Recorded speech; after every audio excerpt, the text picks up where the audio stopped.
छिटको साडी मखमली चोलीलाई कस्तो लाग्यो गाउँकी यो छोरीलाई. ഇവിടെ എത്തിയതിന്റെ അടുത്ത ദിവസം രാവിലെ വെറുതെ ഒന്ന് നടക്കാനിറങ്ങിയപ്പോൾ തന്നെ ഇവിടുത്തെ ആളുകളുടെ സ്നേഹവും ആതിഥ്യ മര്യാദയൊക്കെ നമുക്ക് ശരിക്കും മനസ്സിലാവുന്ന രീതിയിലായിരുന്നു കാര്യങ്ങൾ. നമ്മൾ റോട്ടിൽ കൂടി വെറുതെ നടക്കുമ്പോൾ തന്നെ നമ്മളെ വിളിച്ച് വീട്ടിൽ കയറ്റുന്നു, ചായ തരുന്നു, സൽക്കരിക്കുന്നു. അങ്ങനെ നടക്കുമ്പോഴാണ് ബിരാജ് ബ്രോയും കാലിംഗ് ബ്രോയും വിളിച്ചിട്ട് അവരുടെ കാറിൽ കയറ്റിയിട്ട് ഇവിടുത്തെ ഒരുപാട് സ്ഥലങ്ങളിലൂടെ നമ്മളെ കൊണ്ടുപോയത് കേട്ടോ. ആ കാഴ്ചകളൊക്കെ നിങ്ങൾ കഴിഞ്ഞ വീഡിയോയിൽ കണ്ടതാണ്. വീണ്ടും നമ്മളിങ്ങനെ പോയിക്കൊണ്ടിരിക്കുമ്പോഴേ ഒരു പ്രായമുള്ള ഒരാൾ ബാക്കിൽ അവരുടെ ഒരു കൊട്ടയുണ്ടല്ലോ അതൊക്കെ വെച്ചിട്ട് ഒരു വടിയൊക്കെ കുത്തിപ്പിടിച്ചിങ്ങനെ പോവുക കേട്ടോ. അപ്പോൾ അവർക്ക് ശരിക്കും കണ്ണുപോലും കാണാത്ത ആളാണത്രേ. നല്ല പ്രായമുണ്ട്, എന്നിട്ടും അധ്വാനിച്ച് ജീവിക്കാൻ കേട്ടോ. ഇവിടുത്തെ ഫുഡിന്റെ പറഞ്ഞില്ല, എല്ലാം ഓർഗാനിക്കാണ്. മാത്രമല്ല അത് ഇവരുടെ ഒരു ആറ്റിറ്റ്യൂഡിന്റെയും കൂടിയാണ് കേട്ടോ. എണീറ്റ് നടക്കാൻ പറ്റുന്ന കാലത്തോളം ജോലി ചെയ്യുക എന്നുള്ളതാണ് ഇവരുടെ ശീലം. ശരിക്കും സ്വർഗ്ഗം ഇത്. അടിപൊളി സ്ഥലം കേട്ടോ. കേൾക്കണ്ടോ, നമ്മളെ കാത്ത് ഇവരിവിടെ വെയിറ്റ് ചെയ്യായിരുന്നു കേട്ടോ. അപ്പോൾ വന്നപ്പോഴാണ് ഇവിടെ ചെറിയൊരു വീട് കണ്ടത്. സൂരി, ഇവർ വലിയ വീട് ഒരിക്കലും വെക്കൂലേ, പൈസ ഉണ്ടെങ്കിൽ പോലും? അല്ല, ഇവര് എന്നാ നമ്മുടെ നാട്ടിലെ പോലെ ഇങ്ങനെ വീട് കാണിച്ചിട്ട് സമൂഹത്തിൽ അങ്ങനെ സംഭവമില്ല. ഇവര് മാക്സിമം ഇവിടെ കിട്ടുന്ന ഇത് വെച്ചിട്ട് പിന്നെ പ്രകൃതിക്ക് കൂടി അനുയോജ്യമായിട്ടുള്ള രീതിയിലാണ് മാക്സിമം വെയിറ്റ് കുറച്ചിട്ടാണ് ഇവര് വീടൊക്കെ വെക്കുന്നല്ലേ. അതുകൂടാതെ ഈ നമ്മുടെ നാട്ടിലെ പോലെ ഇങ്ങനെ ഈ മല കണ്ടിട്ടുണ്ട്, അത് ഇടിച്ച് നിരത്തി വീട് വെക്കുന്ന പരിപാടി മലയ്ക്ക് അനുസരിച്ചാണ് ബിൽഡിംഗ് പണിയുന്നത്. നമ്മൾ ഇന്നലെ കിടന്നുറങ്ങിയത് വരെ അതുപോലെ ഒരു മലയുടെ സൈഡിൽ ബാത്റൂമിൽ ചുമരിങ്ങനെ ചെരിഞ്ഞിരിക്കുന്നു. അപ്പൊ അവിടെ ഓൾറെഡി ആ മലയുടെ ചെരിവാണ്, അങ്ങനെ ഉണ്ടാക്കിയിരിക്കുകയാണ്. എന്തായാലും കൊള്ളാട്ടോ. അതുപോലെ തന്നെ ഈ മരവും അതുപോലെ ഇങ്ങനെ കിട്ടുന്ന സംഭവങ്ങൾ, പ്രകൃതിയിൽ നിന്ന് കിട്ടുന്ന ഭൂരിഭാഗം സാധനങ്ങൾ തന്നെ അവർ യൂസ് ചെയ്യുന്നത് വീടുണ്ടാക്കാൻ വേണ്ടിയിട്ട്. അവിടെ കണ്ടു മുള കൊണ്ട് ജസ്റ്റ് ചുമരുണ്ടാക്കിയിട്ട് അതിന്റെ പുറത്ത് ജസ്റ്റ് ഒരു പാളി, ചെറിയൊരു പാളി സിമെന്റ് ഇങ്ങനെ പ്ലാസ്റ്റർ ചെയ്തേക്കണം. എന്താണ് നിങ്ങൾക്ക് എന്തോ തിന്നാൻ കിട്ടിയാലോ? എന്തെങ്കിലും ആരെങ്കിലും തന്നാ അപ്പം എടുത്ത് വായിലേക്ക് ഇടുക. ट्रेडिशनल तिन्ना गलन्यान और ये बहुत रेयर है और बहुत कॉस्ट भी है. बहुत रेयर है. ये लीजिए सर, ये लीजिए. क्या नाम है इसका? इसको सिल्लाम बोलते हैं. सिल्लाम बोलते हैं. सिल्लाम. यस. ये हम लोग का जैसे नींबू ट्रेडिशनल पे ये इसमें फूड पे आते हैं. നമ്മുടെ തുളസിയുടെ ഒരു വെറൈറ്റിയാ. क्या करने के लिए? क्या करने के लिए? अचार ഉണ്ടാക്കും. अचार ഉണ്ടാക്കും. ഓ, जैसे लाइक ये हम लोग एक साल में मगर अभी सीजन ഇങ്ങനെ കുടഞ്ഞിട്ട് എടുക്കാൻ ട്ടോ കയ്യിലേക്ക് അതിന്റെ ആ ഒരു വിത്ത്. सीजन भी नहीं हो रहा है. എന്നിട്ട് കഴിക്കാം. ഉണക്കിയിട്ട് പൊടിക്കും. ഈ വിത്തോ? ഈ വിത്ത്. ഓ, അതുകൂടാതെ ഇതിന്റെ ഇലയില്ലേ, ഇല ഈ നൂഡിൽസിലൊക്കെ ഇടും. പിന്നെ ഈ കൊറിയയിലുള്ള ആൾക്കാരില്ലേ, കൊറിയൻ, അവരുടെ അവിടെ ഈ സാധനം ഫേമസ് ആണ് പോലെ. ഇത് അവര് ഈ നൂഡിൽസ് ഇടാൻ വേണ്ടിട്ട് ഇതിന്റെ ഇല യൂസ് ചെയ്യും. ഇതൊക്കെയാണ് ഇവരുടെ സൗന്ദര്യത്തിന്റെ രഹസ്യം. നീ വെറുതെ അല്ല, എന്തായാലും തിന്നങ്ങടെ. കൊറിയക്കാർ അതിന്റെ ഇല കഴിക്കുത്ര, ഇവര് കഴിക്കില്ല എന്നാ പറഞ്ഞത്. നമ്മളവിടെ ആ ഒരു പച്ചക്കറി കടയിൽ കണ്ട സാധനം, അതിന്റെ ചെടിയാണ് കേട്ടോ. ഇത് വഴുതനങ്ങയുടെ വെറൈറ്റി ആണ് അല്ലേ? അതിന്റെ മരം കണ്ടിട്ട് സ്ക്വാഷ്. ഇത് ഞാൻ കണ്ടിട്ടുണ്ട്. ഓ, നമ്മൾ കഴിഞ്ഞ ദിവസം കഴിച്ച ഭക്ഷണത്തിൽ ഉണ്ടായിരുന്ന ഒരു പച്ചക്കറിയാണ് കേട്ടോ. സ്ക്വാഷ് അല്ലേ അതിന്റെ പേര്? സ്ക്വാഷ്. അത് ഇവരുടെ ഒരു പ്രധാനപ്പെട്ട സാധനം അല്ലേ. നമ്മൾ ആ കണ്ട വീടിന്റെ പുറകുവശമാണ് കേട്ടത്. ഇവിടെ ആ വീട്ടിൽ താമസിക്കുന്ന ആൾക്കാരൊക്കെ ഉണ്ടാവും, നമ്മൾ അതൊന്നും നോക്കിയിട്ടില്ല. ഇവരങ്ങനെ കയറി വന്നു, അതിന്റെ പുറകെ നമ്മൾ കയറി വന്നു. അതെ, ഈ വീടിന്റെ ഉടമസ്ഥൻ ആയിട്ടുള്ള അപ്പൂപ്പൻ ഇവിടെ ഇരിക്കുന്നുണ്ട് കേട്ടോ. അതൊക്കെ ചെടികളൊക്കെ വെച്ചിട്ട് ചെറിയ മുറ്റം, ചെറിയ വീട്, പക്ഷെ എന്ത് രസമാണ് കാണാൻ, നല്ല വൃത്തിയായിട്ടിരിക്കുന്നു. അപ്പൂപ്പൻ ഇങ്ങനെ റെസ്റ്റ് എടുക്കുകയാണ്. താഴത്ത് നമ്മുടെ ടീ സ്റ്റാർ റിവറിന്റെ ശബ്ദം കേൾക്കാം. നമസ്തേ. അങ്ങോട്ട് കയറി ഇരുന്നു. ഇത് അവരുടെ ലിവിങ് ഏരിയ തോന്നുന്നുണ്ട് കേട്ടോ. സിറ്റ് ഔട്ട് പോലത്തെ സ്പേസ്. ഇതെന്താ ഏക്കാ? ഓ, ചോളമാണ് കേട്ടോ. അത് ഉണങ്ങാൻ വേണ്ടിയിട്ട് അങ്ങനെ വെച്ചിരിക്കുകയാണ്, ഉണങ്ങാൻ വേണ്ടിയിട്ട്. ഇത് അവരുടെ ലിവിങ് സ്പേസ് ആണ്. അവിടെ കയറി ഇരിക്കുകയാണ്. അപ്പൂപ്പൻ അവിടെ ഇരിക്കണ്ട, അപ്പൂപ്പനെ മൈൻഡ് ചെയ്യണമെന്നില്ല. ഇവരുടെ എല്ലാ വീടും എല്ലാവരും കൂടിയാണല്ലേ. അങ്ങനത്തെ ഒരു ആറ്റിറ്റ്യൂഡാണ് കേട്ടോ. ഇതേ ഇവിടെയും കോഴിക്കോടുണ്ട്. ഇവരുടെ കത്തിയൊക്കെ വെച്ചേക്കുന്നുണ്ടോ, നല്ല വെറൈറ്റി ആയിട്ട് ടൂൾസ്. വരുമ്പോ കണ്ട ആ കത്തിയൊക്കെ ഉണ്ട്. പിന്നെ മത്തങ്ങ ഇവിടെ മെയിൻ ആണ് കേട്ടോ. മത്തൻ അതല്ലേ. ഓക്കെ, ഇതാ തൊട്ട് പുറകിലായിട്ട് ടീ സ്റ്റാർ റിവർ ആണ് കേട്ടോ. നമ്മൾ ഈ റിവറിന്റെ പാരലായിട്ട് ഇങ്ങനെ പോകണല്ലേ റോഡ് അല്ലേ. ഇങ്ങനെ വഴി ഉണ്ട് അങ്ങോട്ടാ. ഒരു വഴി കണ്ടു കഴിഞ്ഞാൽ പിന്നെ ആ വഴി പോകണം. ഇവിടെ കോഴി അമ്മയും മക്കളും ഉണ്ട് കേട്ടോ. നടക്ക്. എങ്ങോട്ടാ? കക്കൂസിലേക്കാണോ? അത്യാവശ്യ സംഭവം തന്നെയാണല്ലോ അല്ലേ. ഇത് അവരുടെ ടോയ്ലറ്റിലേക്കുള്ള വഴിയാണ് കേട്ടോ. അതിന്റെ പുറത്ത് ഇതാ ഇരിക്കാനുള്ള സംവിധാനമൊക്കെ ഉണ്ട്. ടോയ്ലറ്റിൽ പോയിട്ട് ക്ഷീണിച്ച് കഴിഞ്ഞാൽ കുറച്ചേരം അവിടെ റെസ്റ്റ് എടുക്കാം. എന്താണ്? ഇവിടെ അവരുടെ കൃഷിസ്ഥലമാണ് പുറകില്. സ്ക്വാസിന്റെ ഇപ്പൊ മനസ്സിലായില്ലേ ഇവർക്ക് ഈ സാധനത്തിന്റെ ഇമ്പോർട്ടൻസ് കുറേ ഉണ്ടായിട്ടുണ്ട്. ഇത് രണ്ടും വേറെ വേറെ അല്ലേ? പച്ചയും വെള്ളയാണല്ലേ? Okay okay. നിറയെ ഉണ്ടാവോ? പ്രധാനപ്പെട്ട പിന്നെ ഇവിടെ പന്നി ഫാം ഉണ്ട്. ചെറിയ പന്നി വളർത്തൽ, പന്നിന്റെ ഷെഡാണ് കേട്ടോ. രണ്ട് അപ്പുറത്തുണ്ട് അല്ലേ?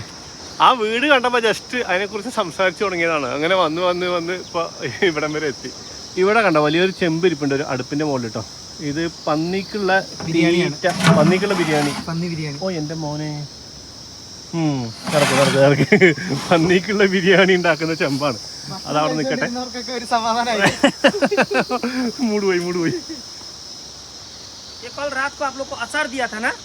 अचार ये देखिए पेड़ पे। हाँ पियर हम लोग पार्क में ഇന്നലെ രാത്രി തന്ന അച്ചാർ ഇതിൽ നിന്നുള്ള ഫ്രൂട്ട് കൊണ്ടാണ് ഉണ്ടാക്കിയത്. പിയർ അല്ലേ? Peer fruit. പിയർ അല്ലേ? इसका नाम क्या बोलेगा भैया? लपसी। लपसी नो रे ലപ്സി. പിയർ അല്ല? ആ ശരി. ഏക്കാ? ഓ തേനീച്ച. हाँ आप लोग का लैंग्वेज തേനീച്ചപ്പെട്ടി. तेनीसा यस मौरी बोलते हैं इधर लोकल लैंग्वेज मौरी यस मधुमक्खी भी बोलते हैं हिंदी से ओ ओके मधु हिंदी राजा मधुमक्खी मधुमक्खी हाँ बड़ा वाला मधुमक्खी इधर बैठा हुआ है ഓക്കെ. ഇതാണ് കേട്ടോ അച്ചാർ. ഓ അച്ചാർ ഇവരുടെ ഒരു പ്രധാനപ്പെട്ട സംഭവം അല്ലേ? വെറൈറ്റി ഓഫ് അച്ചാറുകളുണ്ട്. നമ്മൾ ജസ്റ്റ് ആ വീടും അതിന്റെ പരിസരമൊക്കെ ഒന്ന് കണ്ടു വന്നപ്പോഴത്തേക്ക് നമ്മൾ നേരത്തെ കണ്ട ആ ഒരു അപ്പൂപ്പനല്ലേ, ആ കണ്ണ് കാണാത്ത അപ്പൂപ്പൻ, ആ അപ്പൂപ്പൻ അവിടുത്തെ ഫുള്ള് പുല്ലും ആ കൊട്ടയിലാക്കിയതാ തിരിച്ച് വീട്ടിലേക്ക് പോവാണ്. നമ്മൾ പോകാൻ വേണ്ടിയിട്ട് വണ്ടിയിലേക്ക് കയറുമ്പോഴാണ് കേട്ടോ നമ്മൾ ഖലിംഗ് ബ്രോ പറഞ്ഞത് ഇവിടെ വേറെ സംഭവം കാണിച്ചു തരാന്ന്. ഇവരുടെ main income source of Sikkim north Sikkim is cardamom. Okay. ഇവിടുത്തെ പ്രധാനപ്പെട്ട ഒരു വരുമാനം ഏലം ആണ്. ഏലം കൃഷി. ഇത് നോർമൽ കാർഡമം ചെയ്യണം. Black large cardamom. ഓക്കെ. കുറച്ച് വലിയ ഒരു തരം കാർഡമം ആണ് കേട്ടോ. ഞാനത് കണ്ടിട്ടില്ല. കേരളത്തിൽ അങ്ങനെ ഉണ്ടോ ഇല്ലയെന്ന് എനിക്ക് അറിയില്ല. എന്തായാലും നാട്ടിൽ നമ്മൾ സാധാരണ കാണുന്ന ആ ഒരു ഏലക്കായ അല്ല കേട്ടോ. കുറച്ച് വലിയ ഏലക്കായ ആണത്രേ. അതിൻ്റെ ചെടി ഇതാ താഴത്തൊക്കെ ഉണ്ട്. ഇത് ഇവരുടെ വ്യാപകമായിട്ട് കൃഷിയുണ്ട് കേട്ടോ. ഇതിന് വില കുറവാ? ഓക്കെ. കേരളത്തിൽ അത് ഉണ്ടോ ഇല്ലെന്ന് വ്യക്തമായിട്ട് അറിയില്ല. അതിനെക്കുറിച്ച് അറിയുന്നവരുണ്ടെങ്കിൽ ബാക്കിയുള്ളവർക്ക് വേണ്ടിയിട്ട് അതിനെക്കുറിച്ച് ഒന്ന് വിശദമായിട്ട് കമന്റിൽ പറഞ്ഞാൽ നന്നായിരിക്കും.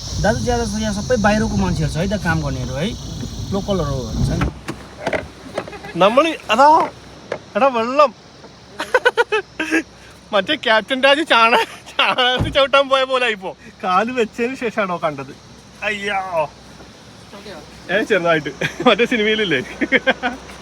ഞാൻ പറഞ്ഞു വന്നെന്താണെന്നറിയോ, നമ്മൾ ഈ വഴിക്ക് ഇങ്ങനെ പോവാം എന്ന് പറഞ്ഞുകൊണ്ടിരുന്നില്ലേ, ആ സ്ഥലത്തേക്ക് ശരിക്കും ഈ വഴിക്ക് പോകാൻ പറ്റില്ല. ഇത് ആ റൂട്ട് തന്നെയാണ്. പക്ഷെ എന്താണെന്നറിയോ, ഇവിടെ ഉണ്ടായിരുന്ന പാലം മൊത്തം പൊളിഞ്ഞു പോയിത്രേ. എടാ എവിടെയായിരുന്നു പാലം? എവിടെയായിരുന്നു അത്? കണ്ടോ ആ ഒരു തൂക്കുപാലം കണ്ടോ? ആ പാലം നിന്ന സ്ഥലത്ത് बड़ा ब्रिज है, मेन ब्रिज था ना। तो अब जब फ्लड से ले गया है, फिर रिसेंटली भी बनाया था, फिर वो भी ले गया है. अभी फिलहाल में ये टोटल बैम्बो का ब्रिज है. അതായത് ആദ്യം ഒരു വലിയ പാലം ഉണ്ടായിരുന്നു, അത് മൊത്തം ഫ്ലഡ് വെള്ളപ്പൊക്കം ഉണ്ടായിട്ട് ആ പാലം മൊത്തത്തിൽ ഒലിച്ചു പോയി. അതിനുശേഷം രണ്ടാമത് പാലം പണിതു, ആ പാലം പോയിത്രേ. ഇപ്പൊ തൽക്കാലത്തേക്ക് നടന്ന് ക്രോസ് ചെയ്യാൻ പറ്റുന്ന ഒരു തൂക്കുപാലം മാത്രം ഉണ്ടാക്കി വെച്ചിരിക്കാത്രേ. അത് നോക്ക് എന്തൊരവസ്ഥയാണല്ലേ. അപ്പൊ എന്തായിരിക്കും അന്നുണ്ടായ ആ ഒരു ഫ്ലഡ് എന്നൊന്ന് ആലോചിച്ച് നോക്കിയേ. വെള്ളപ്പൊക്കം മോളീന്ന് വെള്ളത്തിന്റെ കൂടെ വന്ന ഒരു JCB കേട്ടോ. അത് ഇപ്പോഴും അവിടെ അതിന്റെ അവശിഷ്ടങ്ങൾ കിടക്കാണ്, ഒരു വലിയ സാധനം. എന്തൊരവസ്ഥയല്ലേ. അല്ല അപ്പൊ ഇനിയിപ്പോ നമ്മൾ നേരത്തെ പറഞ്ഞ ലച്ചിങ് എന്നൊക്കെ പറഞ്ഞ സ്ഥലത്തേക്ക് എങ്ങനെ പോവാ? മങ്കൻ വഴി. മങ്കൻ വഴി വേറെ വഴിയുണ്ട് ഇത്ര, അങ്ങനെ പോകുള്ളൂ. മെയിൻ വഴി ആ വഴിയിലാണ് 3.5 കിലോമീറ്റർ ഇടിഞ്ഞു പോയത്. ആ റോഡാണ് പോയി എന്ന് പറഞ്ഞല്ലേ. ഓക്കെ. അപ്പൊ ഈ വഴിക്ക് ഇപ്പോ വണ്ടി കൊണ്ട് പോകാൻ പറ്റില്ല, വേണമെങ്കിൽ നടന്നിട്ട് പോകാൻ പറ്റും. ഇവിടെ കണ്ടോ ചെറിയ കടകളൊക്കെ ഉണ്ട് കേട്ടോ. ഇവിടെ മോമോസൊക്കെ കിട്ടുന്ന ചെറിയ കടകളായിരിക്കും. ഇപ്പോൾ ഇവിടുന്ന് അങ്ങോട്ട് പോകേണ്ട ആൾക്കാർ ഇവിടം വരെ ഒരു വണ്ടിയിൽ വന്നിട്ട് ആ വണ്ടി ഇവിടെ ഇട്ടിട്ട് പിന്നെ നടന്ന് ക്രോസ് ചെയ്ത് അപ്പുറം പോയിട്ട് അവിടുന്ന് വേറെ വണ്ടിയിൽ പോകുന്ന ഒരു പരിപാടിയാണ് ഇപ്പോൾ നടക്കുന്നത്. പുതിയ പാലം പണിയാനുള്ള യെസ് പുതിയ പാലം പണിയാനുള്ള എന്തൊക്കെ പ്രവൃത്തികൾ അവിടെ നടക്കുന്നുണ്ട് കേട്ടോ. പക്ഷേ പുഴ എങ്ങനെ തുടർന്നാൽ പിന്നെ പുതിയ പാലം ഉണ്ടാക്കിയിട്ട് എന്താ കാര്യം? പണിയുന്നു, പൊളിയുന്നു. സുന്ദരിയൊക്കെ തന്നെ, പക്ഷെ മഴ പെയ്ത് കഴിഞ്ഞാലേ ആള് സ്ട്രോങ് ആവും. കാണാൻ നല്ല ഭംഗിയുള്ള പുഴയാണ് കേട്ടോ, നല്ല നീല കളർ വെള്ളമൊക്കെ ആയിട്ട്. എടാ ഇത് മുള കൊണ്ടുണ്ടാക്കിയ പാലാണോ? ഞാനത് അടുത്ത് വന്നപ്പോഴാണ് ശ്രദ്ധിച്ചത്. ഇത് മുകളിലൊരു കമ്പി മാത്രമേ ഉള്ളൂ മെറ്റലായിട്ടുള്ളത്, പിന്നെ ബാക്കിയൊക്കെ മുളയാണ്. മുള കൊണ്ടുണ്ടാക്കിയ ഒരു പാലാണ് കേട്ടോ. താൽക്കാലികമായിട്ട് ഇവിടെ നിലവിൽ ഉള്ള ഒരു പാലത്തിൻ്റെ, പൊളിഞ്ഞു പോയ ഏതോ ഒരു പാലത്തിൻ്റെ അവശിഷ്ടങ്ങൾ പൊളിച്ച് നീക്കിക്കൊണ്ടിരിക്കുകയാണ്. നമ്മൾ മുൻപ് പറഞ്ഞായിരുന്നു ഒരു സ്പെഷ്യൽ പെർമിഷൻ എടുത്ത് മാത്രം പോകാൻ പറ്റുള്ളൂ എന്ന് ഒരു സ്ഥലം, ജോങ്കു ഡിസ്ട്രിക്ട്. അങ്ങോട്ട് പോകാനുള്ള കേട്ടോ അത്. അതുകൊണ്ട് തന്നെ ഈ പാലത്തിൻ്റെ അപ്പുറത്തേക്ക് പെർമിഷൻ ഇല്ലാത്ത ആൾക്കാർക്ക് പോകാൻ പറ്റില്ല. ഇവിടെ ഫോഴ്സൊക്കെ നിൽക്കുന്നുണ്ട്, അതൊക്കെ പരിശോധിക്കാൻ വേണ്ടിയിട്ട്. ഇവിടെ കണ്ടോ, അപ്പുറത്തുള്ള ആൾക്കാർക്ക് വേണ്ട അവശ്യ വസ്തുക്കൾ ഇങ്ങനെ വണ്ടിയിൽ കൊണ്ടുവന്നിട്ടേ അത് അപ്പുറത്തേക്ക് ട്രാൻസ്പോർട്ട് ചെയ്യാനുള്ള സംവിധാനം ഉണ്ടാക്കിയിരിക്കുകയാണ് കേട്ടോ. കേബിൾ കാർ പോലത്തെ സംവിധാനം ഉണ്ടാക്കിയിട്ട് ആ കമ്പിയിൽ തൂക്കിയിട്ട് ആണ് അപ്പുറത്തേക്ക് എത്തിക്കുന്നത്. കണ്ടോ, ഭക്ഷണ സാധനങ്ങളും അതുപോലെ മരുന്നുകളും അങ്ങനെയുള്ള അത്യാവശ്യ സംഭവങ്ങളൊക്കെ ആ ഒരു പെട്ടിയിലേക്ക് കയറ്റണം, ലോഡ് ചെയ്യാണ്, എന്നിട്ട് അപ്പുറത്തേക്ക് എത്തിക്കും. അതാണ് പരിപാടി. ഞാൻ എവിടെയോ ഒരു സ്ഥലത്ത് പോയപ്പോൾ, ഫിലിപ്പീൻസിൽ പോയപ്പോൾ വണ്ടി ഇങ്ങനെ കൊണ്ടുപോകേണ്ടത്, വണ്ടി ഇതിൽ തൂക്കിയിട്ട് അപ്പുറത്തേക്ക് എത്തിക്കുന്നു, പാലമില്ലാത്ത സ്ഥലത്ത്. അത് കണ്ടോ, അരിയുണ്ട്, അതിനകത്ത് ഉള്ളിയുണ്ട്, കിഴങ്ങുണ്ട്, പിന്നെ എന്തോ ഒരു PHSയിലേക്കുള്ള മരുന്ന് കണ്ടു. അത്യാവശ്യമുള്ള സാധനങ്ങൾ ഏതാണെന്ന് നോക്കിയിട്ടാണ് കേട്ടോ അവരിങ്ങനെ ആദ്യം കയറ്റിക്കൊണ്ടിരിക്കുന്നത്. ലോഡൊക്കെ കയറ്റി സ്റ്റാർട്ടാക്കിയതാ പോകാൻ തുടങ്ങിട്ടോ. ഈ സംഗതി ഇതിന് പൈസ ഒന്നും പ്രത്യേകിച്ച് ഈടാക്കുന്നില്ല കേട്ടോ. ഇത് സർക്കാരിൻ്റെ പൊതുജനങ്ങൾക്കുള്ള ഒരു സേവനം ആയിട്ടാണ് ഇവിടെ നടക്കുന്നത്. ഇത് ഓപ്പറേറ്റ് ചെയ്യുന്നത് ആർമി പേഴ്സൺസ് ആണ് കേട്ടോ. ആൾക്കാർ ആ പാലത്തിൽ കൂടി നടന്നു പോകുന്നു, അവശ്യ വസ്തുക്കൾ തൂക്കിയിട്ട് അങ്ങോട്ട് കൊണ്ടുപോകുന്നു. ഇതിങ്ങനെ ആയതിനു ശേഷമായിരിക്കും കേട്ടോ ഈ ഒരു സ്ഥലത്ത് ഇങ്ങനെ ഒരു തിരക്ക് രൂപപ്പെട്ടിട്ടുണ്ടാവുക. അങ്ങനെ ആയിരിക്കും ഇവിടെ കടകളൊക്കെ വന്നിട്ടുണ്ടാവുക. അതല്ലെങ്കിൽ ചുമ്മാ ഈ റോഡ് ഇതുവഴി അങ്ങനെ പാസ് ചെയ്ത് പോകുന്നു എന്നല്ലാതെ വേറെ ഒന്നുമില്ലല്ലോ. ഇപ്പോൾ ഇവിടെ ഇങ്ങനെ ആൾക്കാർ അങ്ങോട്ടും ഇങ്ങോട്ടും നിന്ന് തിരിയുന്ന ഒരു അവസ്ഥ ഉണ്ടല്ലോ. അങ്ങനെയാണ് ഇവിടെ ഈ തിരക്കുള്ളത് കേട്ടോ. കണ്ടോ, ഈ വണ്ടികളൊക്കെ പാർക്ക് ചെയ്തേക്കണതൊക്കെ അപ്പുറത്തേക്ക് പോയ ആൾക്കാരുടെ വണ്ടികളായിരിക്കും. ഇവിടുന്ന് അങ്ങോട്ട് കുറച്ച് മുകളിലേക്ക് പോയിട്ട് അവിടെ ഒരു ഡാം ഉണ്ട് കേട്ടോ. ഡാം ഉണ്ട് എന്നല്ല, ഡാം ഉണ്ടായിരുന്നു. ചുങ്ടാം എന്ന് പറയുന്ന ഡാം ഉണ്ടായിരുന്നു. ആ ഡാം ഒരിക്കൽ പൊട്ടിയിട്ടേ, ആ ഡാം പൊട്ടിയിട്ടുണ്ടായ ഭീകരമായ വെള്ളത്തിൻ്റെ ആ ഒരു പ്രവാഹത്തിലാണ് ഇവിടുത്തെ ആദ്യത്തെ പ്രധാനപ്പെട്ട പാലം പൊളിയുന്നത് കേട്ടോ. അതിന് ശേഷം താൽക്കാലികമായിട്ട് പണിത ആ പാലം പിന്നീടുണ്ടായ ഒരു വെള്ളപ്പൊക്കം, ഒരു ഈ ലാസ്റ്റ് ജൂണിലുണ്ടായ ആ ഒരു വെള്ളപ്രവാഹത്തിൽ അതും പൊട്ടിയതാണ്. 10-ലധികം പ്രധാനപ്പെട്ട പാലങ്ങൾ കംപ്ലീറ്റ് വാനിഷായി പോയി എന്നാണ് പറയുന്നത്. എന്തായിരിക്കും ഒരു അവസ്ഥ അല്ലേ? അല്ലെങ്കിലും ഈ ഹിമാലയൻ സൈഡിൽ ഫുൾ ടൈം ഈ റോഡ് പണികൾ നടന്നുകൊണ്ടിരിക്കുകയായിരിക്കും. എപ്പോഴും ഒരു റോഡും ഒരിക്കലും പൂർത്തിയാവാറില്ല അല്ലേ? അത് തന്നെ. പിന്നെ ഏറ്റവും പ്രായം കുറഞ്ഞ മലയാണല്ലോ. യെസ്. അത് ഞാൻ മുമ്പ് ഒരു വീഡിയോയിൽ പറഞ്ഞായിരുന്നു. അതായത് ഹിമാലയൻസ് ഏറ്റവും പ്രായം കുറഞ്ഞ പർവ്വത നിരകളാണ്. അതുകൊണ്ട് എല്ലിനൊന്നും ഉറപ്പില്ല. ഭയങ്കര സോഫ്റ്റ് ആയിട്ടാണ് അതിൻ്റെ ആ മണ്ണിൻ്റെ ഘടനയൊക്കെ. അതുകൊണ്ടാണ് ഇത് ഇങ്ങനെ എപ്പോഴും ഇടിഞ്ഞും പൊളിഞ്ഞൊക്കെ പോയിക്കൊണ്ടിരിക്കുന്നത്. അവിടുന്ന് കുറച്ച് ദൂരം നമ്മൾ പോയ വഴിക്ക് തിരിച്ചിങ്ങോട്ട് തന്നെ വന്നിട്ടോ. അതിനുശേഷം പകുതി വഴിയിൽ വെച്ചിട്ട് നമ്മൾ മങ്കൻ റൂട്ടിലേക്ക് തിരിഞ്ഞിട്ടോ. മങ്കൻ, നമ്മൾ ഇങ്ങോട്ട് പുറപ്പെടുമ്പോൾ സിലിഗുരി മുതൽ നമ്മൾ പറയുന്നുണ്ട് മങ്കൻ എന്ന്. മങ്കൻ ശരിക്കും 6 ജില്ലകളുള്ള സിക്കിമിലെ ഒരു ജില്ലയാണ് കേട്ടോ. അതൊരു ഈ റീജിയനിലെ ഒരു ടൗൺ എന്ന് വേണമെങ്കിൽ പറയാം. ഇവിടെ ശരിക്കും ശനിയാഴ്ച ആണെങ്കിൽ നല്ല രസമുള്ള ഒരു മാർക്കറ്റ് ഉണ്ടായിരുന്നു, പക്ഷേ ഇന്നതില്ല. അപ്പോൾ ആ മങ്കൻ ടൗണ് പാസ് ചെയ്തിട്ട് പിന്നെയും കുറച്ചും കൂടി ദൂരം വന്നിട്ട് മല കയറിയിട്ട് നമ്മളിപ്പോൾ ദേവ് റാലി എന്ന് പറയുന്ന സ്ഥലത്തെത്തിയിരിക്കുകയാണ്. വണ്ടി ഇവിടെ പാർക്ക് ചെയ്തു. ഇവിടെ ഒരുപാട് ടൂറിസ്റ്റുകളൊക്കെ വരുന്ന ഒരു സ്ഥലമാണ് കേട്ടോ ദേവ് റാലി. അതായത് ആളുകൾ ഇവിടെ നേച്ചറിൻ്റെ ഭംഗി ആസ്വദിക്കാൻ വേണ്ടിയിട്ട് വരുന്ന സ്ഥലമാണെന്നാണ് പറഞ്ഞത്. എനിക്ക് മനസ്സിലാവുന്നത് ഇതൊരു വ്യൂ പോയിന്റ് ആണെന്നാണ്. ഇവിടെ നോക്കിയാലേ കഞ്ചൻജംഗ പർവ്വതം നമുക്ക് കാണാൻ പറ്റും അവിടെ. ഓക്കെ. ഏതാണ് കഞ്ചൻജംഗ? കാണാൻ പറ്റുന്നില്ല. ഓ, അതാണ്. രാവിലെ പറഞ്ഞാൽ കാണാൻ പറ്റും, പക്ഷെ ഇപ്പൊ കാണൂല. മനസ്സ് ശുദ്ധമാകണം. അത് എന്നെ പോലുള്ള ആളുകൾക്ക് കാണാൻ പറ്റത്തുള്ളൂ. ഞാൻ പോയിട്ട് കാണുന്നുണ്ട്. കഞ്ചൻജംഗ അതായത് ലോകത്തിലെ 3ാമത്തെ ഉയരം കൂടിയ പർവ്വതം, ഇന്ത്യയിലെ ഏറ്റവും ഉയരം കൂടിയ പർവ്വതം. അപ്പൊ നിലവിൽ അത് കാണാൻ പറ്റുന്നില്ല, പക്ഷെ ഇവിടുന്ന് കാണാം അല്ലേ. പുള്ളി ഓടിപ്പോയിട്ടൊരു സാധനം വാങ്ങിച്ചോണ്ട് കേട്ടോ. കുക്കുംബറ. ശരിക്കും ഇപ്പൊ കഴിക്കാൻ പറ്റിയ സാധനം കേട്ടോ. ആപ്പിലൊക്കെയാ പറയും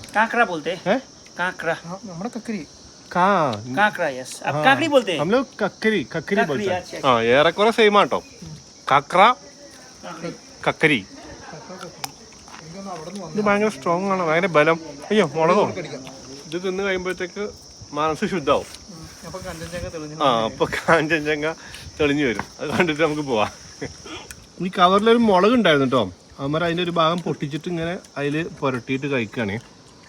ഞാൻ വിചാരിച്ച മുളക് അത് അറിയാതെ അതിനകത്ത് വീണ് പോയതായിരിക്കുന്ന, അത് അവർ വാങ്ങിച്ചു തന്നെയാണ്. എൻ്റെ കയ്യിൽ ലാസ്റ്റ് ഉണ്ടായിരുന്നൊരു പീസിൽ ജസ്റ്റ് ഒന്ന് തൊട്ടെന്ന് കേട്ടോ, അത് കഴിച്ചോളൂ ഓർമ്മ. എന്തൊരു എരിവാന്നറിയോ, രാജാ മിർച്ചി എന്ന് പറയുന്ന ഏറ്റവും എരിവുള്ള മുളകിന്റെ തൊട്ട് താഴെയുള്ള അനിയനാണ് അത്ര. ഇത് റിഫ്രഷ്മെന്റ് ആവുത്രേ. ആ ഉറക്കം പോവും. എങ്ങനെ ഉറങ്ങും സമാധാനമായിട്ട് എരിഞ്ഞിട്ട് വായൊക്കെ പാടെ. പക്ഷെ ഇവര് എരിവ് ഇഷ്ടപ്പെടുന്ന ആൾക്കാരാ.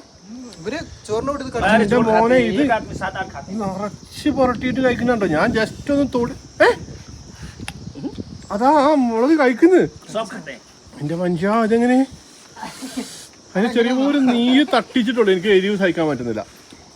ഓ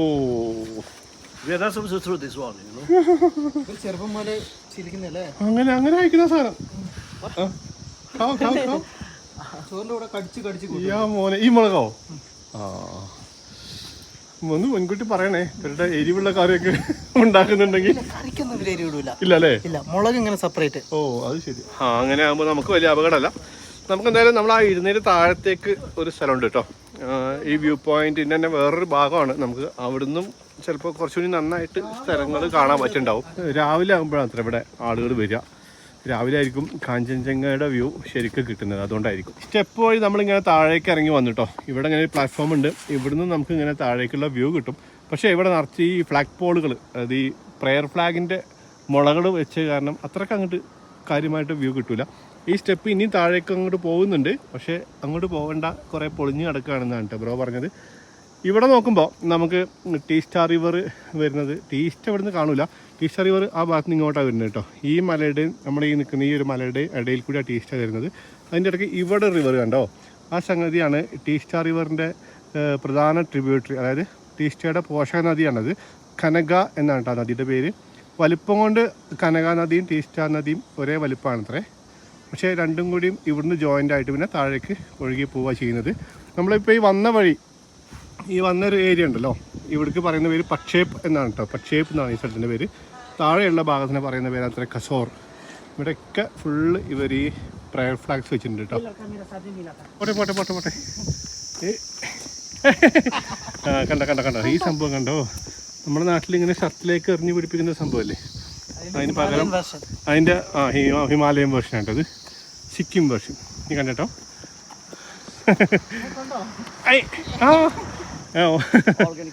ऑर्गेनिक आयरन अत्र ऐसी एक ऊपर वो है पूजा करने वाला जगह, देखिए देखिए इधर से ओ ऐसे लटके लटके कर जाना पड़ता है अंदर की तरफ. ഇത് കണ്ടോ, ഈ മലയുടെ മുകളിൽ എന്തോ ഒരു പൂജയ്ക്ക് പോകുന്ന പരിപാടി ഉണ്ട് ഇത്ര കേട്ടോ. അങ്ങോട്ട് പോകുന്ന വഴി എന്ന് പറഞ്ഞിട്ട് എനിക്ക് കാണിച്ചു തന്നാണ്. ഇവരുടെ പരിപാടികൾ കണ്ടിട്ടില്ലേ, ഈ ബുദ്ധിസ്റ്റുകളുടെ, ഇവരെപ്പോഴും മലയുടെ മുകളിലായിരിക്കും പരിപാടികളൊക്കെ. കണ്ടോ, ഇത് വഴി ജസ്റ്റ് പിടിച്ച് കയറാനായിരിക്കും കേട്ടോ. ഇവിടെയും ഇതുപോലെ ഒരു പ്രദേശമുണ്ട്, ഒരു പ്ലാറ്റ്ഫോം പോലെ. ഇവിടുന്ന് ആയിരിക്കും ശരിക്കും കാഞ്ചൻജംഗയുടെ വ്യൂ കിട്ടുന്നത്. ഏത് ഭാഗത്തായിട്ടാണ് ഇത് കാണുക? ഓ അങ്ങോട്ടാണല്ലേ. രാവിലെ ചായ കുടിക്കാൻ പറ്റിയ ഒരു ചായ പോയിന്റ് അത്. അത് ശരിയാണ്, ചായ കുടിക്കാൻ പറ്റിയ സ്ഥലമാണ്. കാഞ്ചൻജംഗയും കണ്ട് ചായ കുടിക്കാം അല്ലേ. ഓക്കെ ഓക്കെ, ഇതാണ് കേട്ടോ ഇവിടുന്നുള്ള വ്യൂ. ഈ കാണുന്നതാണ്, പുള്ളി മുമ്പ് ഫോട്ടോ എടുത്താണ്. Morning morning. Oh okay okay okay okay. ഇവിടുന്ന് വീഡിയോ ഒക്കെ എടുത്ത് പോയിട്ടേ വണ്ടി കയറിയപ്പോഴാണ് ശ്രദ്ധിച്ചത്, പവർ ബാങ്ക് കാണാനില്ല. ഇതേ ഇവിടെ ഇരിപ്പുണ്ട്, എന്തെങ്കിലും സാധനം വെച്ചോട്ടെ. നമ്മൾ അവിടുന്ന് തിരിച്ച് വന്നിട്ടോ. ഇത് കണ്ടോ, ഈ പമ്പാണ് നോർത്ത് സിക്കിമിലെ ലാസ്റ്റ് പെട്രോൾ പമ്പ് കേട്ടോ. പിന്നെ അങ്ങോട്ട് മുകളിലേക്ക് പിന്നെ പമ്പില്ല. എങ്ങോട്ട് പോകുന്ന വഴിയാണ്? കിമിത്താരു അല്ല ഇപ്പൊ പോകുന്നത് റിങ്കിം എന്ന് പറയുന്ന സ്ഥലത്തേക്ക്, അതായത് ഒരു മലയുടെ മുകളിലാട്ടോ. അങ്ങോട്ട് പോയിക്കൊണ്ടിരിക്കുമ്പോഴാണ് നമ്മൾ ഈ ഒരു സംഭവം കണ്ടത് കേട്ടോ, ചെറി ബ്ലോസം. അതായത് നമ്മൾ ജപ്പാനിലും അതുപോലെ സൗത്ത് കൊറിയയിലൊക്കെ കേട്ടിട്ടുണ്ട്, അവിടുത്തെ ഏറ്റവും വലിയൊരു ടൂറിസ്റ്റ് സീസണാണ് ചെറി ബ്ലോസം. ഇതിങ്ങനെ ആ നാട് മുഴുവനും ഇതിങ്ങനെ പൂത്തു നിൽക്കുന്നതാണ്. ഇതേപോലെ ആയിരിക്കും അത് ഞാൻ അവിടുന്ന് കണ്ടിട്ടില്ല, ആ സീസണിൽ ഞാൻ പോയിട്ടില്ല. ഇത് കണ്ടോ എന്ത് ഭംഗിയാണ് നോക്കി കാണാൻ. ഇത് മാത്രം ഇതുപോലെ തിമിത്താരു എന്ന് പറയുന്ന സ്ഥലമുണ്ട്. ആണോ? അവിടെ ഭയങ്കര രസമാണ്. ഓ ഇതുപോലെ നിറയെ ഉണ്ടാവില്ലേ? റോഡ് നിറച്ച് ഇങ്ങനെ. അതാണ് റോഡിന് രണ്ട് വശത്തും ഈ ഒരു സാധനം മാത്രം ഇങ്ങനെ പൂത്ത് നിൽക്കുമ്പോൾ ആലോചിച്ചൊക്കെ ചെറി ബ്ലോസം സീസണിൽ ഇതിന്റെ ഭംഗിയായിരിക്കും. പിന്നെ വേറൊരു പൂ അവിടെ കണ്ടു, നല്ല ഭംഗിയുള്ള വേറൊരു പൂജായി അവിടെ കണ്ടു. അത് നല്ല രസമുണ്ട് കാണാൻ. പിന്നെ കണ്ടോ നമ്മൾ നേരത്തെ മല കയറി വരുമ്പോൾ ഒരു കടയിൽ കണ്ടില്ലേ ചൂരുണ്ടാക്കിയത് കണ്ടില്ലേ? ആ ചൂരുണ്ടാക്കുന്നത് ഈ ചെടിന്നകത്ത് കേട്ടോ. എടാ അതപ്പോ ഇതിന്റെ ഈ ചെടി മുഴുവനായിട്ട് എടുക്കുന്നില്ലല്ലേ, അതിന്റെ അറ്റം മാത്രമാണല്ലേ? അത് കണ്ടോ, അതിന്റെ അറ്റത്തു നിന്നുള്ള ഈ ഒരു പോർഷൻ കേട്ടോ, ഇത് വളർന്നു വലുതാവും. അത് വലുതായിട്ട് അത് എടുത്തിട്ടാണ് അവർ ആ ചൂരുണ്ടാക്കുന്നത്. ഇതിങ്ങനെ ചൂരുണ്ടാക്കാൻ വേണ്ടി കൃഷി ചെയ്യുന്ന പറഞ്ഞല്ലേ? ഓക്കെ. ഈ ചെറിയ എന്ന് പറയുമ്പോഴേ നമ്മൾ ഈ കഴിക്കുന്ന ചെറിയും ഈ പൂത്ത് നിൽക്കുന്ന ഈ ഒരു ചെറിയും രണ്ടും ഡിഫറെന്റ് ആട്ടോ. അത് വേറെ വേറെ മരങ്ങളാണ്. അവിടുന്ന് വീണ്ടും മല കയറി ഇങ്ങനെ വന്നിട്ട് നമ്മൾ ഇവിടെ വണ്ടി നിർത്തിട്ടോ. ഇവിടെ ഒരു ഗുംബയുണ്ട്, ഗുംബ. അപ്പോൾ ഈ മൊണാസ്ട്രി അല്ലേ? മൊണാസ്ട്രി എന്ന് പറയുന്നത് ഈ ബുദ്ധിസ്റ്റ് ഇതാവാൻ വേണ്ടി, മോങ്ക് ആവാൻ വേണ്ടി പഠിക്കുന്ന സ്ഥലം. പഠിപ്പിക്കുന്ന സ്ഥലത്തിന് മാത്രമേ മൊണാസ്ട്രി എന്ന് പറയുന്നത്. ഇതൊക്കെ അവർ പ്രാർത്ഥിക്കാൻ വേണ്ടി വരുന്ന സ്ഥലങ്ങളാണല്ലേ? ഒരു മൊണാസ്ട്രിനോട് ചേർന്നൊരു കൊമ്പ ഉണ്ടാവും. ഓക്കെ. പിന്നെ മൊണാസ്ട്രി ഇല്ലാതെയും ഇങ്ങനെ ഓരോ സ്ഥലങ്ങളിൽ നമ്മുടെ ഇതിപ്പോ ക്രിസ്ത്യൻസിന്റെ മറ്റേ കുരിശുപള്ളി എന്നൊക്കെ പറയുന്ന പോലത്തെ ഒരു സംഭവം. സ്തൂപം. ഓക്കെ. ഇവിടെയാണല്ലേ ക്ഷേത്രം? ഇവിടെയാണ്. ഓക്കെ. അതിൽ തന്നെ പല വെറൈറ്റി ഉണ്ട്. ഈ ബുദ്ധ ഭഗവാന്റെ തന്നെ പല എന്താ പറയുക അവതാരങ്ങൾ എന്നൊക്കെ പറയുന്നില്ല, പല ഇതുണ്ട്. അതിനെപ്പറ്റി കൂടുതൽ പഠിക്കുമ്പോൾ നമുക്ക് തിരിയുക. അപ്പോൾ അതിൻ്റെ അകത്ത് ഓരോ കൊമ്പയ്ക്കും അങ്ങനെ ഓരോരോ രീതിയിലുള്ള പ്രതിഷ്ഠയായിരിക്കും. പ്രതിഷ്ഠകൾ ഡിഫറെന്റ് ഉണ്ട്, കുറെ ടൈപ്പ് ഓഫ് ഉണ്ട്. ആ ഒരു പ്രതിമ കാണുമ്പോൾ അത് ഇവർക്കറിയാം, നമുക്ക് ചിലത് കാണുമ്പോൾ മനസ്സിലാവും, എല്ലാം നമുക്ക് മനസ്സിലാവും. ബാക്കി നമുക്ക് ഒരേപോലെ തോന്നുന്നത്. സിക്കിം വന്നിട്ട് നമ്മളൊരു ബുദ്ധ ക്ഷേത്രം കാണാതെ പോകാൻ പാടില്ലല്ലോ. അങ്ങനെയാണ് കേട്ടോ ഇവിടെ എത്തിയത്. ഇത് ശരിക്കും ഒരു ഹയസ്റ്റ് പോയിന്റ് ആണ് അത്രേ. ഇത് കുറച്ച് ഡിഫറെൻ്റ് ആണ് കേട്ടോ. നമ്മൾ സാധാരണ കാണുന്ന ബുദ്ധക്ഷേത്രങ്ങളെ പോലെ അല്ല. അതിൻ്റെ ഒരു ആർക്കിടെക്ചർ ആണെങ്കിലും അതിൻ്റെ ഒരു നിറം ഒക്കെ നല്ല ഡിഫറെൻ്റ് ആട്ടോ. ഇത് കുറച്ച് ഒരു പഴമയുടെ ഫീലൊക്കെ തരുന്ന, അധികം കോൺട്രാസ്റ്റുള്ള കളേഴ്സ് ഒന്നുമില്ല അല്ലേ? യെസ്. സാധാരണ മഞ്ഞ, ചുവപ്പ് അങ്ങനത്തെ കളേഴ്സ് ആയിരിക്കും അധികം ഉണ്ടാവുക, കത്തി നിൽക്കുന്ന രീതിയിൽ ഉണ്ടാവാറുള്ളത്. ഇത് കണ്ടോ, കുറച്ച് ഒരു കരിങ്കല്ലിൻ്റെ ചുമലൊക്കെ ആയിട്ട് കുറച്ച് പഴക്കമുള്ള പോലെ തോന്നുന്നുണ്ട് കണ്ടിട്ടില്ലേ? നമ്മൾ മറ്റു സ്ഥലങ്ങളിലൊന്നും കണ്ടതുപോലെയുള്ള ഒരു പ്രതിഷ്ഠ അല്ല കേട്ടോ ഇവിടെ. അത് നേരത്തെ ശ്രുതി പറഞ്ഞ പോലെ ഡിഫറെൻ്റ് ആണ്.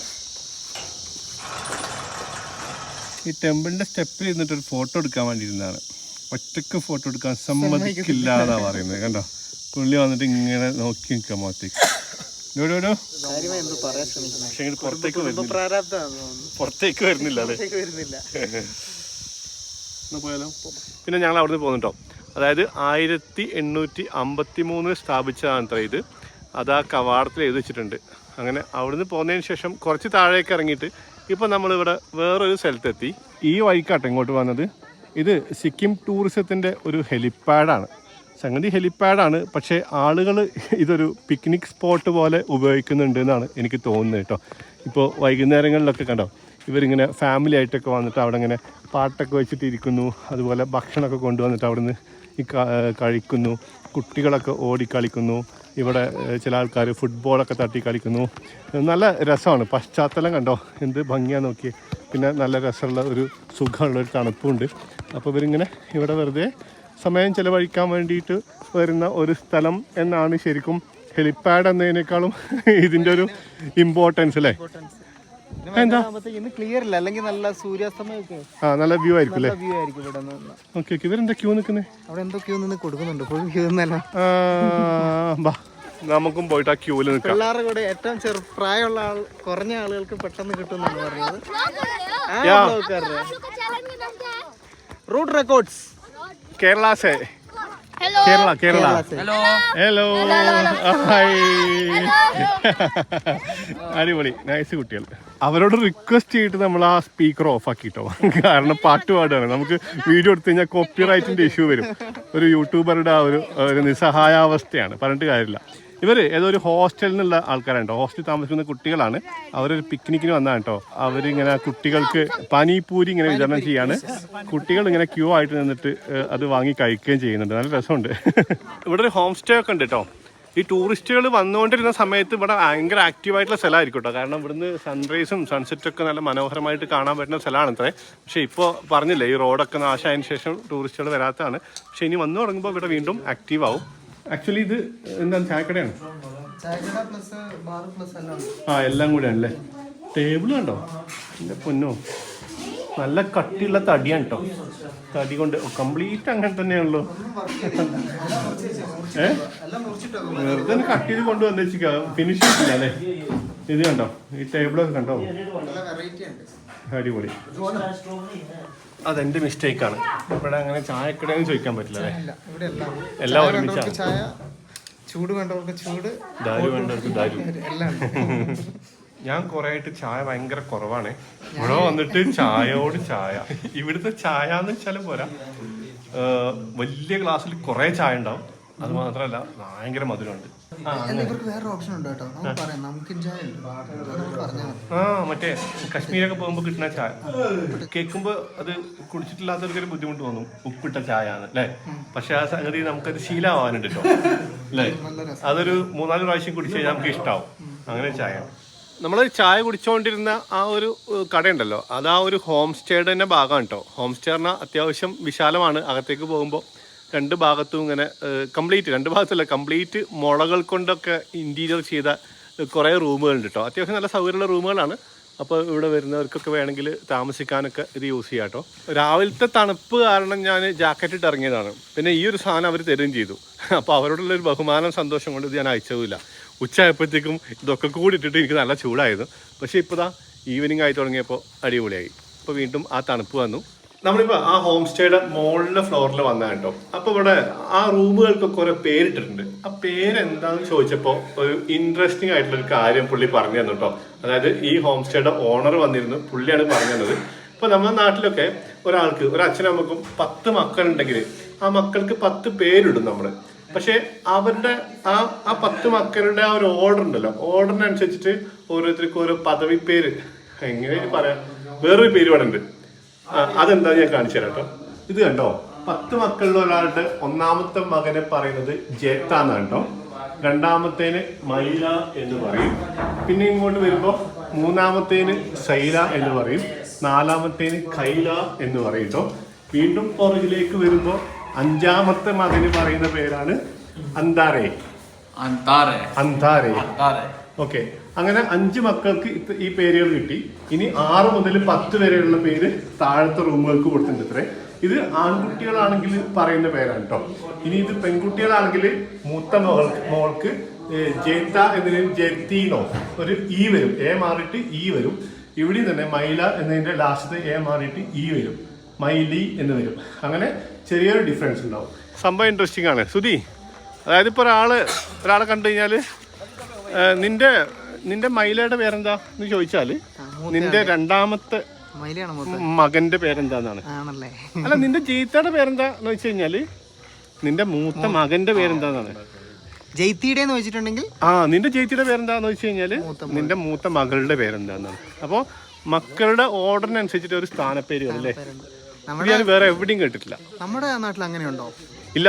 പുള്ളി ചോദിച്ചു കേരളത്തിൽ എന്താ പറയാന്ന്. അപ്പൊ നമുക്ക് ആ സംഗതി, ആ ഒരു സംഭവം തന്നെ എന്താന്ന് മനസ്സിലായില്ല. നമ്മൾ വെറുതെ 1ാമത്തെ മോൻ 2ാമത്തെ മോൻ എന്നൊക്കെ അത്രേ പറയുള്ളൂ. ഇൻട്രസ്റ്റിംഗ് ആണ്. പുള്ളി പറഞ്ഞപ്പോഴാണ് ഒരു കാര്യം ഓർത്തത് കേട്ടോ. അതായത് ഈ ഹോം സ്റ്റേയുടെ ഒരു പ്രധാനപ്പെട്ട പ്രാധാന്യം എന്ന് പറയുന്നത് സൂര്യോദയത്തിന്റെ സമയത്ത് കാഞ്ചൻജംഗയുടെ വ്യൂ തന്നെയാണ് കേട്ടോ. രാവിലെ ഒരു 5:30 മണിക്കൊക്കെ ഇവിടെ വന്നു കഴിഞ്ഞാൽ നല്ല കിടിലൻ വ്യൂ ആണ് അത്രേ. You are from Gangtok? Okay. This is your last year in Mangan. അതായത് കഴിഞ്ഞു പോയ ചിൽഡ്രൻസ് ഡേ ഇവരിവിടെ ആഘോഷിക്കുകയാണ്. അപ്പോൾ അവരുടെ ആ ഒരു ഡാൻസും സംഗതിയൊക്കെ ജസ്റ്റ് നമ്മുടെ വ്ളോഗിലൊന്ന് ആഡ് ചെയ്യണമെന്ന് റിക്വസ്റ്റ് ചെയ്യാൻ വേണ്ടി വന്നതാണ് നമ്മുടെ സുഹൃത്ത്. പോയേക്കല്ലേ, എന്നാ വാ, നീയും ഡാൻസ് ചെയ്യും. आपके पास कितना सब्सक्राइबर है? सब्सक्राइबर 7 लाख.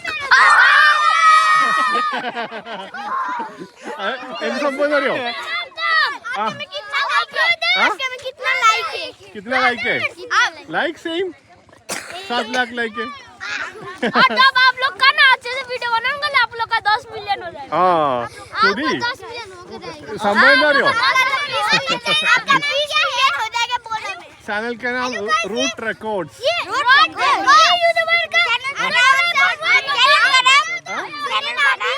Youth Records. आप YouTube चलाते हैं एक सौ लाख बना सब्सक्राइब कर दो. आप लोग ना थोड़ा फ्यूचर में ना सबसे इंडिया का सबका नाइस यूट्यूबर होगा സുധി यूट्यूब में नाम അതായത് എത്ര സബ്സ്ക്രൈബർ എന്ന് ചോദിച്ചു. അപ്പൊ ഞാൻ 7 ലക്ഷം എന്ന് പറഞ്ഞു. കോമൺ എന്താ അറിയോ, ഇവിടുത്തെ മൊത്തം ജനസംഖ്യ 7 ലക്ഷം ഉള്ളൂ. 7 ലക്ഷം ഉള്ളൂ. അതാണ് അത്ര അപ്പൊ അവർ ഞെട്ടിപ്പോയി. तुम्हारा यूट्यूबर यूट्यूब का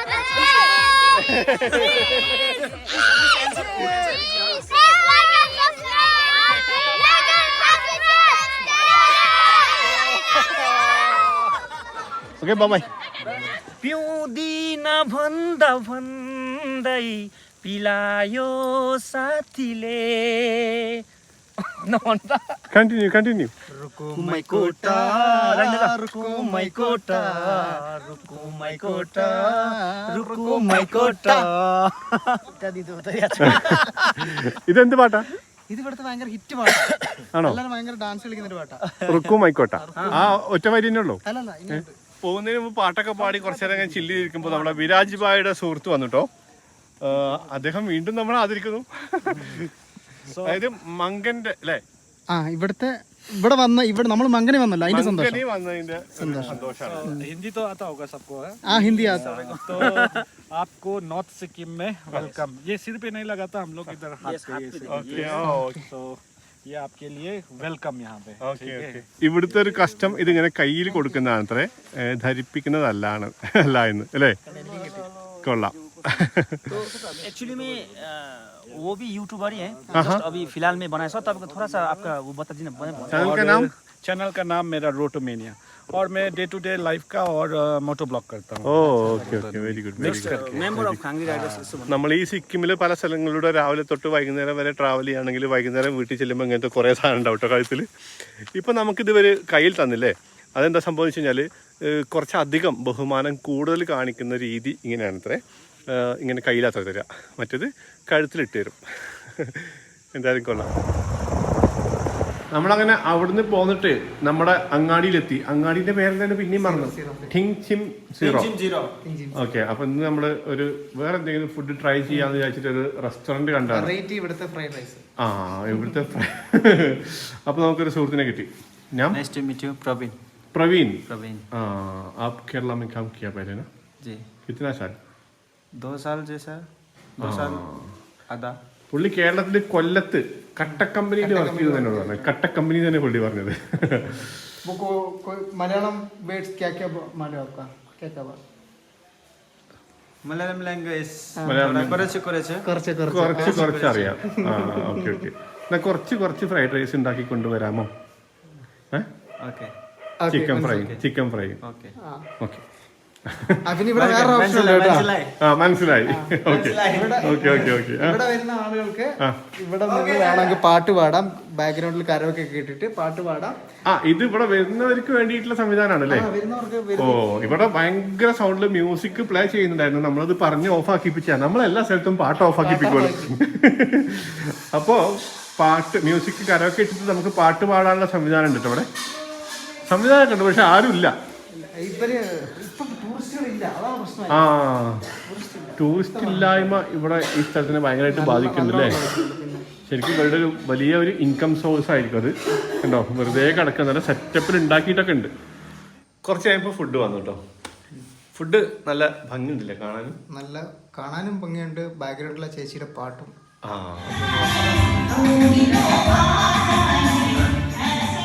ഒരു ചേച്ചി വെറുതെ ഒറ്റക്ക് വന്നിട്ട് അവരുടെ ഫോണിൽ കരോക്കെ ഇട്ടിട്ട് അവരങ്ങനെ സ്വന്തമായിട്ട് പാടി സ്വന്തമായിട്ട് എൻജോയ് ചെയ്യുന്നു. വേണമെങ്കിൽ ബാക്കിയുള്ളവർക്ക് എൻജോയ് ചെയ്യാം. അതെ, ഞങ്ങളും എൻജോയ് ചെയ്തു. പക്ഷെ നല്ല പാട്ടായിരുന്നു, നല്ല സൗണ്ട് ആയിരുന്നു. നല്ല കോൺഫിഡൻസ് പുള്ളിക്കാരിക്ക് ഉണ്ട്. അതിന് കാരണം നല്ല പാട്ടാണ്. നമുക്ക് എന്തായാലും നിങ്ങൾക്ക് കേൾപ്പിച്ച് തരാൻ പറ്റില്ല, കോപ്പിറൈറ്റ് വരും. അതുകൊണ്ടാണ് ഒരിത്തിരി കേൾപ്പിച്ചത്. എന്തായാലും പാട്ടൊക്കെ കേട്ട് എൻജോയ് ചെയ്ത് ഞങ്ങൾ ഫുഡ് കഴിച്ചു കേട്ടോ. കുറച്ച് ചിക്കൻ വാങ്ങിച്ചു, അതിന്റെ കളർ നല്ല ഉണ്ടായിരുന്നു. എന്തായാലും ഇന്ന് ആക്ച്വലി എന്ത് സംഭവിച്ചത്? ഇന്ന് ഒരു വെടിയും പുകയായിരുന്നല്ലേ? നമ്മളെ ഒന്ന് നാട് കാണാനായിട്ട് ഇറങ്ങിയതായിരുന്നു ഓർമ്മയുള്ളൂ. പിന്നെ വേഗം വാന്ന് പറഞ്ഞു, പിന്നെ നമ്മളെ വണ്ടി കയറിയ അതിലെല്ലാം പോയി. സത്യം പറഞ്ഞാൽ ഇന്ന് കാര്യമായി വീഡിയോ ചെയ്യാൻ ഉദ്ദേശിച്ചിട്ടില്ല. ഇന്ന് ഇവിടെ വന്നതല്ലേ, അപ്പോൾ ഈ നാടൊന്ന് പരിചയപ്പെടാം. അപ്പോൾ ഷിക്കയുടെ വീട്ടിലൊന്ന് പോവാം, അവരുടെ ബാക്കി മെമ്പേഴ്സിനെയൊക്കെ ഒന്ന് കാണാമെന്നൊക്കെ വിചാരിച്ച് ഇറങ്ങിയതാണ്. പക്ഷെ അങ്ങോട്ട് എത്തിയില്ല ആക്ച്വലി. അതിന് മുമ്പ് തന്നെ നമ്മുടെ ബിരാജ് ഭായ് വിളിച്ചിട്ട് കുറേ സ്ഥലത്തൂടെ കൊണ്ടുപോയി. ആക്ച്വലി നമുക്കറിയായിട്ടായിരുന്നു, പുള്ളി നേരത്തെ പ്ലാൻ ചെയ്തതാണ്. പുള്ളി ഇന്നലെ പ്ലാൻ ചെയ്തു. പുള്ളി വരുമ്പോഴത്തേക്കും പ്ലാൻ ചെയ്തിരുന്നു ഇന്ന സ്ഥലങ്ങൾ പോകണം, ഇന്ന ആൾക്കാരെ കാണണം. പക്ഷെ എന്തായാലും പോയതൊക്കെ നൈസ് എക്സ്പീരിയൻസ് ആയിരുന്നു. വീഡിയോ കണ്ടപ്പോൾ നിങ്ങൾക്കും അങ്ങനെ ആയിരിക്കും എന്നാണ് വിചാരിക്കുന്നത് അല്ലേ? അതെ, അത് നമ്മൾ ഇന്ന് പോയ സ്ഥലങ്ങളൊന്നും നോർമലി വരുമ്പോൾ ഉള്ള ടൂറിസ്റ്റുകൾ പോകുന്ന അങ്ങനെ ഒരു സ്പോട്ടൊന്നും ടൂറിസ്റ്റ് സ്പോട്ടല്ല. ഇവിടെയുള്ള ആളുകൾ നോർമലി പോകുന്ന സ്ഥലങ്ങൾ അങ്ങനെയുള്ള കാഴ്ചകൾ കാര്യങ്ങളൊക്കെയാണ്. അപ്പം ഇതാണ് ഇവിടുത്തെ, കണ്ടില്ല ഇപ്പൊ മനസ്സിലായില്ല, ഇതാണ് ഇവിടുത്തെ ആളുകൾ, ഇതാണ് ഇവിടുത്തെ നാട്, ഇങ്ങനെയാണ്. പക്ഷെ നമ്മൾ കുറച്ചേ കണ്ടിട്ടുള്ളൂ, ഇനിയും കുറെ കാണാനുണ്ട്. സത്യം പറഞ്ഞാൽ നമ്മൾ ഇന്ന് പ്ലാൻ ചെയ്ത് ഇറങ്ങിയ പരിപാടി നാളേക്ക് വെക്കുക. നമ്മൾ ഇനിയിപ്പോ ഇവിടുത്തെ നാട് എങ്ങനെയുണ്ടെന്ന് നിങ്ങൾ ശരിക്കും ഇവിടുത്തെ വില്ലേജിലൂടെ ശരിക്കുമുള്ള അലഞ്ഞു തിരിയൽ റോമിങ് നമുക്ക് നാളെ അല്ലേ? നാളെ ഇന്നത്തേക്ക് ഞങ്ങൾക്ക് കുറച്ച് പണികളുണ്ട്, എഡിറ്റിംഗ്. പിന്നെ ഇപ്പൊ സമയത്തായി, സമയം 6 മണി കഴിഞ്ഞ് 6:30 ആയിട്ടുള്ളൂ. പക്ഷെ നാട്ടിലൊരു 8 ഒക്കെ ആകുന്നത് പോലെയാണ് കേട്ടോ. ഇവിടെ ഒരു 5 മണിയാകുമ്പോഴത്തേക്ക്, അല്ല 4:30 ആകുമ്പോഴത്തേക്ക്, 4:30 സൂര്യൻ അസ്തമിക്കും, 5 മണിയാകുമ്പോഴത്തേക്ക് നല്ല ഇരുട്ടാവും. അപ്പോൾ എന്തായാലും സിക്കിമിൽ വന്നിട്ട് ഫസ്റ്റ് ഡേ അടിപൊളിയായിരുന്നു. എൻ്റെ തീരുമാനം, ഞാൻ ഇങ്ങനെ കുറേ ആലോചിച്ചിട്ട് പോണോ വേണ്ടേ ആലോചിച്ചിട്ട് പെട്ടെന്ന് ടിക്കറ്റ് എടുത്തതാണ്. പക്ഷെ തീരുമാനം ശരിയായിരുന്നു എന്ന് എനിക്കിപ്പോൾ തോന്നുന്നുണ്ട്. അപ്പോൾ ആയിക്കോട്ടെ, വേറെ ഒന്നും പറയാനില്ല. നമുക്ക് അടുത്ത വീഡിയോയിൽ ഇതിൻ്റെയൊക്കെ വേറെ പല തരത്തിലുള്ള വേർഷൻസ് സുധീൻ്റെ ചാനലിൽ കാണാം കേട്ടോ. സുധീൻ്റെ ചാനൽ ബാക്ക് പാക്കർ സുധി. ഡിസ്ക്രിപ്ഷനിൽ ഇപ്പോൾ ഇന്ന് 3-4 ചാനലിന്റെ ലിങ്ക് ഉണ്ടാവും. 3-4 ചാനലിന്റെ ലിങ്ക് ഡിസ്ക്രിപ്ഷനിൽ ഉണ്ടാവും. അതൊക്കെ ഞാൻ നേരത്തെ പറഞ്ഞു, രാവിലെ കണ്ട 2 പേര് നിങ്ങൾ എന്തായാലും ഒന്ന് എടുത്ത് നോക്കണം. അവരോട് ഒന്ന് സ്നേഹം അറിയിക്കണം. ഭയങ്കര സന്തോഷം അവർക്ക്. നമ്മുടെ മലയാളികളായിട്ടുള്ള ആളുകൾ പോയിട്ട് ഇങ്ങനെ പറയുമ്പോൾ ഒക്കെ ശരി അവർ പ്രതീക്ഷിക്കുന്നത് മാത്രമേ ഉള്ളൂ. നമ്മളുടെ നാട്ടിൽ നിന്നുള്ള ആൾക്കാർ നല്ലതാണ് എന്നുള്ളത് പറഞ്ഞു കേൾക്കാൻ വേണ്ടിയിട്ട് ഇങ്ങനെ പറയുന്നത് ഭയങ്കര സന്തോഷമാണ്. അത് മാത്രമേ ഉള്ളൂ, വേറെ ഒരു കാര്യം നമ്മുടെ അവരെ എക്സ്പെക്ട് ചെയ്യാം. ശരിയാ, അടിപൊളിയാണ്. അപ്പോൾ എന്തായാലും ഇനിയുള്ള ദിവസങ്ങളിൽ ഇങ്ങനെ നല്ല നല്ല ആൾക്കാരെ കണ്ടുമുട്ടാനും പരിചയപ്പെടാനും നല്ല നല്ല എക്സ്പീരിയൻസ് ഒക്കെ ഉണ്ടാവും എന്നൊക്കെ ആഗ്രഹിക്കുന്നു. അപ്പോൾ അടുത്തൊരു നോർത്ത് സിക്കിം വീഡിയോയിൽ വീണ്ടും കാണാം. ബൈ.